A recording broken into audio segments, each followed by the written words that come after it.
ہمارے پیارے نبی صلی اللہ علیہ وسلم کو نبی ماننا بھی فرض ہے اور اسی طرح آخری نبی ماننا یہ بھی فرض ہے. یہ دو الگ چیزیں ہیں. صحیح. جس طرح ہمارے نبی کو نبی ماننا فرض ہے اسی طرح ہمارے نبی کریم علیہ السلام کو آخری نبی ماننا یہ بھی فرض ہے. صحیح. اور اس کے ساتھ ساتھ یہ یقین و ایقان رکھنا بھی فرض ہے کہ ہمارے نبی کے بعد قیامت آ سکتی ہے پر کوئی نیا نبی نہیں آ سکتا. اللہ. اس کو عقیدہ ختم نبوت کہتے ہیں. یہ ہے اس کی وضاحت عوامی سطح پہ. واہ واہ واہ. اور علماء نے بھی یہی لکھی ہے.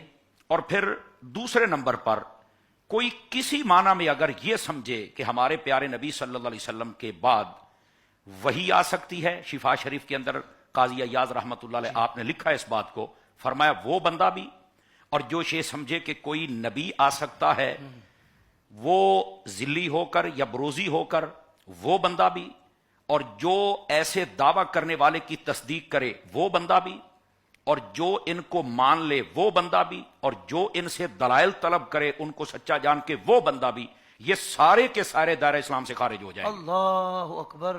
ہمارے پیارے نبی صلی اللہ علیہ وسلم کے بعد کوئی نیا نبی آ ہی نہیں سکتا ہے. صحیح. کسی معنی میں یہ حتمی بات ہے. یہ حتمی اور ختمی بات یہی ہے. بس اس کے علاوہ دوسرا راستہ ہی نہیں ہے. واہ واہ واہ. اچھا، یہ ہے عقیدہ ختم نبوت کے اعتبار سے. ایک لفظ عقیدہ بھی ہے. عقیدہ گانٹھ لگانا، یعنی اس کا تعلق عمل سے نہیں ہوتا. صحیح. اس کا تعلق دل کی کیفیت سے ہوتا ہے.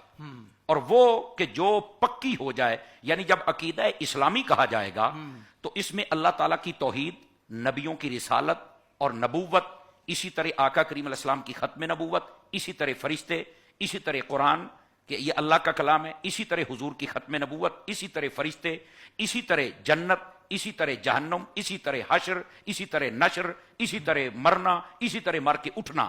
یہ سب چیزوں کو سمجھ کر قرآن و حدیث کے دلائل سے، علماء صحیحہ و حقہ سے اپنے دل میں رکھ کر اوپر اللہ رسول کے محبت کی ایسی گانٹھ لگانا کہ شیطان بھی نہ کھول سکے، اس کو عقیدہ اسلامی کہتے ہیں. سوشل میڈیا پر اسلام کی صحیح تعلیمات جاننے کے لیے ابھی حافظ طاہر قادری کا نیا YouTube channel Islamic digital studio subscribe کر لیں، اور ہاں، نوٹیفیکیشن بیل آئیکن کو بھی پریس کر لیں تاکہ ہماری نئی ویڈیوز آپ تک بر وقت پہنچ سکے.